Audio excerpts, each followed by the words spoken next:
Hello, and welcome to the Thursday Night Kissaten podcast. I am the host, Cordelia.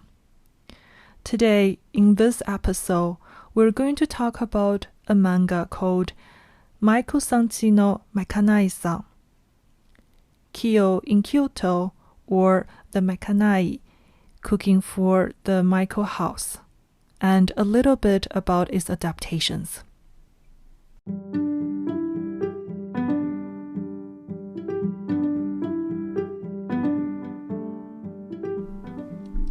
From May 6th, 2017, our manga artist Maiko Koyama started publishing Kiyo in Kyoto in weekly Shonen Sunday. For the past 6 years, there have been 22 volumes of this manga, one anime adaptation in 2021, and also one live-action TV series adaptation on Netflix in 2023, which is available in English subtitles. So, one afternoon in 2021, on the weekend at home, a post jumped out at me on the Twitter.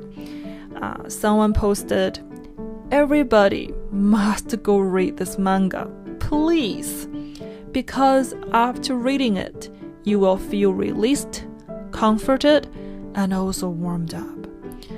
So, they also included a link to the Maiko-san's manga, the Amazon Japan page.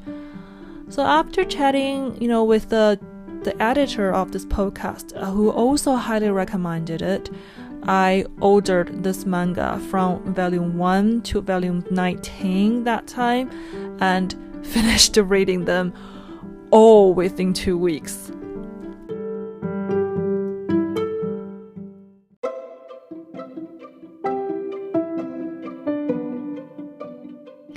Maiko-san no Makanai San, or Kiyo in Kyoto, is a manga dedicated to the daily food and the life of the professional Maiko of the Kyoto's Kagai district. Each chapter has a dish of the day and also a piece of the day's event. The main character is Kiyo, who is a 16 years old girl, originally came with her childhood friend Sumire all the way from Aomori to Kyoto to train to be a Maiko. But Sumire ended up continuing her training and eventually debuted as a Maiko. But Kiyo ended up eliminated from the Maiko's training and ended up, becoming a helper at the Maiko's house. In Japanese, it calls okiya. So, in my personal opinion, that the art and the drawing of this manga are definitely on another level. Maiko Koyama, the manga artist, does a magnificent job for this work. Every single character is cute and also beautiful. It feels like they all have the spirit living in the art. You can definitely see it from their eyes if you give a read to try the manga. So the artist Koyama was born in Aomori and raised in Yokohama. And then she debuted in 2001 and also won the show, I think it's Shogakukan's Comic Award, the 56th award in the 2020 for the Maiko-san's manga. So besides Maiko-san, Koyama has another food-related and also female-focused manga called Churori. It is a manga about a coffee shop. So we'll definitely find another opportunities to talk about it in our podcast one day.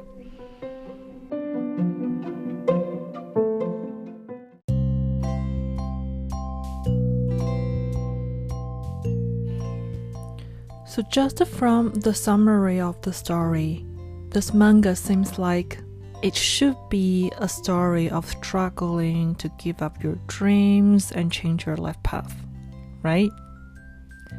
No, it isn't. It is more about belonging, comfort, and love. And the food in this manga is the belonging, the comfort, and also the love. So our main character, Kiyo, who works in the kitchen, has an extremely warm and laid-back personality. There are detailed portraits where she goes to the grocery shops, carries her giant backpack, visit all the local shops and supermarkets, and engages in cooking and also the recipes. So the kitchen, as Kiyo, she says, is her belonging. Kiyo's home cooking style is everyone's belonging at the Maiko's house. There is some magic with her food.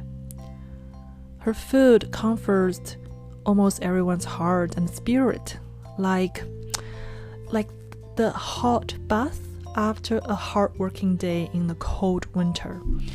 Her food also releases the worries and stress, like the fuzzy soda drink after having something spicy. And also her food is also smooth and reassuring, like the candy eaten after taking some bitter herbal medicine. So in the story, there are several times that people question the Kiyo's ability and capacity to work at the Maiko's house at such a young age. But Kiyo learns about filmmaking because of love, and she has something solid to give and provide, even though she's only 16 years old. Kiyo has a very close relationship with her grandmother, also known as bachan in Japanese. So who is the primary caregiver of Kiyo. She cooks not only for Kiyo, but also for her friends, Kenta and Sumire. Three of them often gather at Kiyo's house and have food made by Kiyo's bachan. Bachan's gentle touch on the food is Kiyo's the enlightenment of food making. Kiyo's bachan is a very, it's a very kind and also affection image in the story. She is always preparing something to cook and is never in a hurry. Very slow, very steady. Every time we get a specialty dish from home, it is always from bachan, and most of the food that Kiyo knows how to cook is learned from watching her bachan do it. So bachan is the family and also the source of support for the girls. So with the care and nourishment from her bachan, Kiyo is able to serve and to pass on the love and the care to others, especially to her childhood friend, Sumire.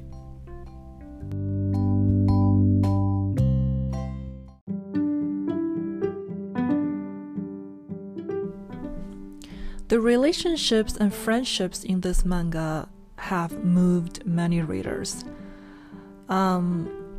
Besides Kenta, Sumire plays a vital role in Kiyo's life. Sumire is a real beauty, very beautiful, very cute, and she is also very strong and self-disciplined, and also very self-motivated. She is so talented in that she is considered as a quote, Maiko who comes around once in 1,000 years, quote, based in the manga. The connection between Sumire and Kiyo makes many people, even jealous about it. There are many scenes in the manga that demonstrate the care and bond between them, which is pure, clear, and straightforward. who doesn't want a friend, right? Who doesn't want a relationship or friendship like this? But I won't say too much about the relationships between the characters, but as the story goes on, there is much deeper development on the topic of friendships and relationships, which is very exciting to look forward to. I found that is cute to see the development, also, worry at the same time, want to know, what's going to happen later. So it's definitely one of the exciting parts besides the food to read in the manga.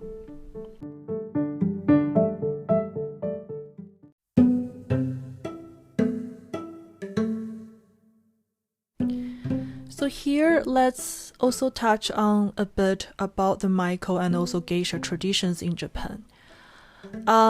So before debuting as a Maiko, the girls usually graduate from the middle school at the age of 15 or 16, will attend an interview with their parents and enter the Maiko's house as a trainee. They call the head of the Maiko's house, Kasa, which means mother. So Maiko are usually aged between 17 years old to 20 years old and graduated to geisha status after a training period that includes traditional dance, samisen, short songs, and learning the Kyoto dialect if they're actually in Kyoto, because there are also geishas in the east side of Japan.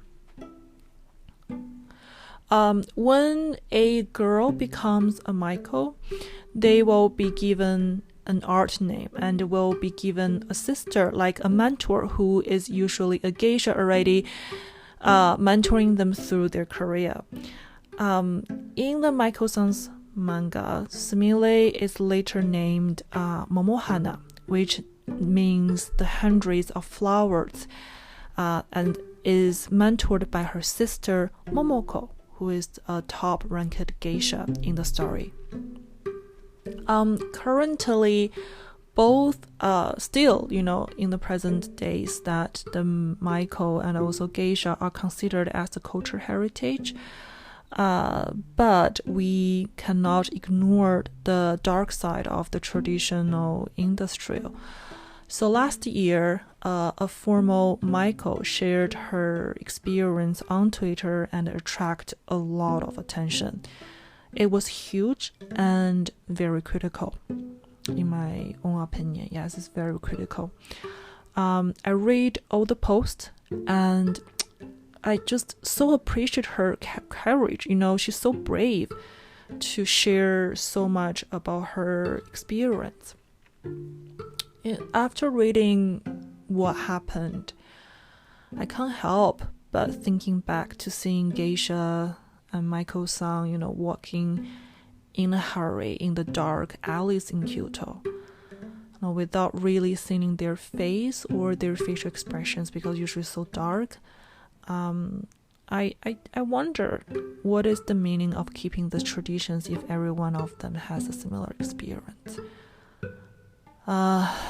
But in the live action Netflix adaptation, they indeed touch upon this issue while Sumire's father showing up and questioning the system and industrial, and then have two geisha talk about what changes or revolutions they want to bring to the industrial. I'm sure people are weird of the problems, and maybe I'm naive here, but I really hope one day there will be a solution to, respecting women's rights while preserving the traditions.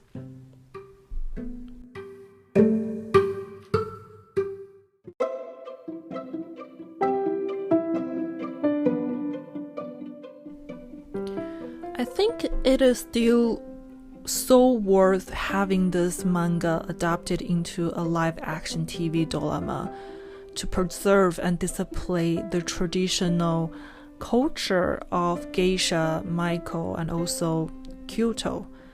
also important, the food in the manga. I know there's always a lot of discussions and debate around whether the TV or the film adaptation did a good job to preserve the original work, either it's a novel or the manga. I think this one did a good job. I think it's very successful in revealing the view of Kyoto and the geishas and Maiko's dance in movement, and also their clothes, and also, of course, the food. The drama, which is titled The Makanai, Cooking for the Maiko House in English.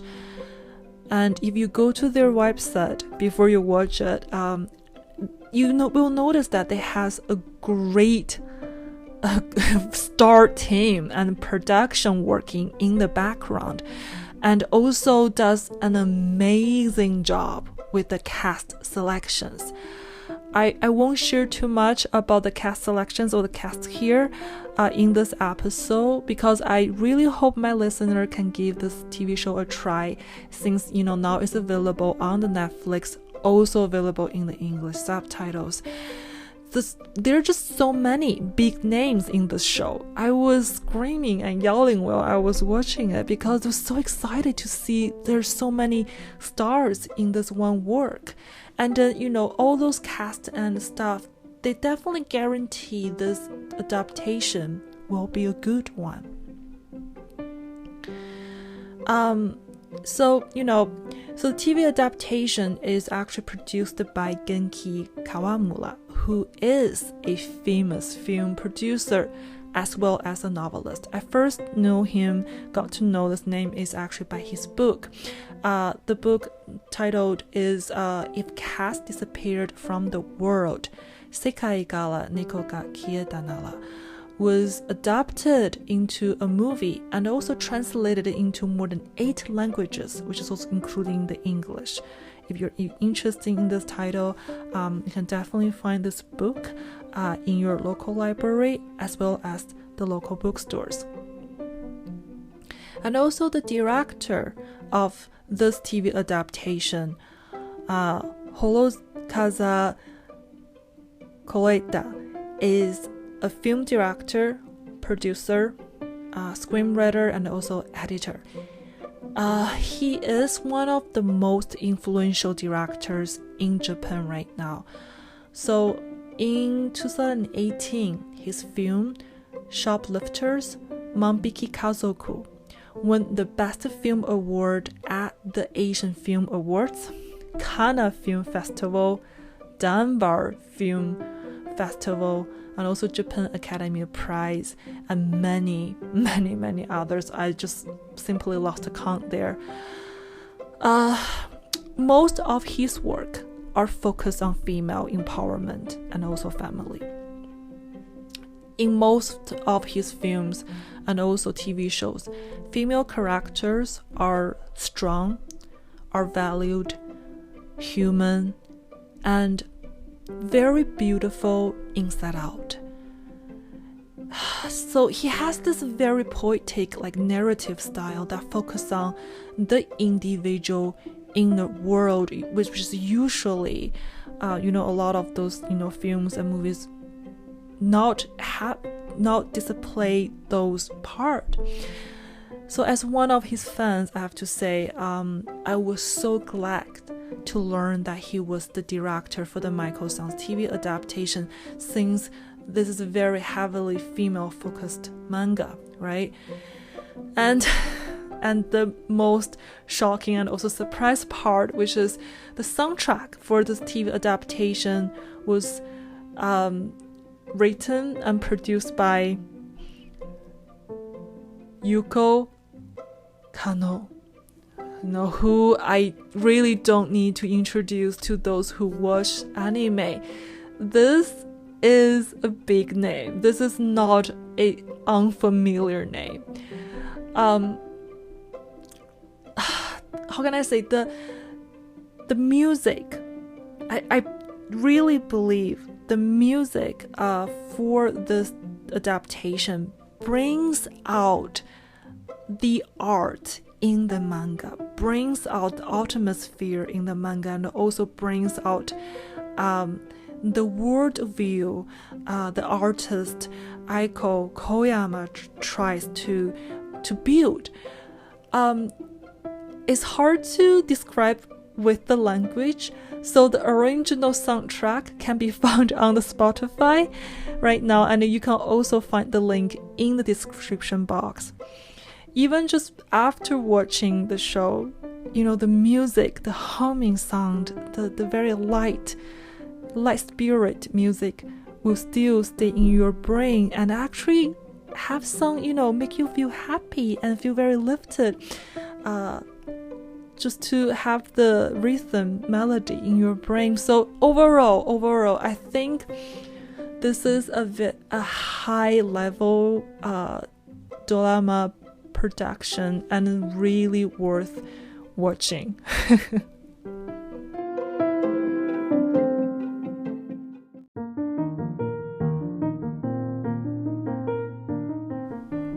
So while having a Chinese New Year lunch this Sunday, which was a very awkward one, but a good friend of mine asked whether I was okay to give away my books.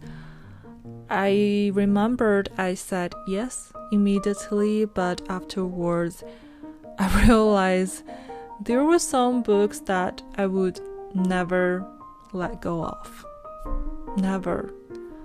And the Maiko-san's manga is one of them.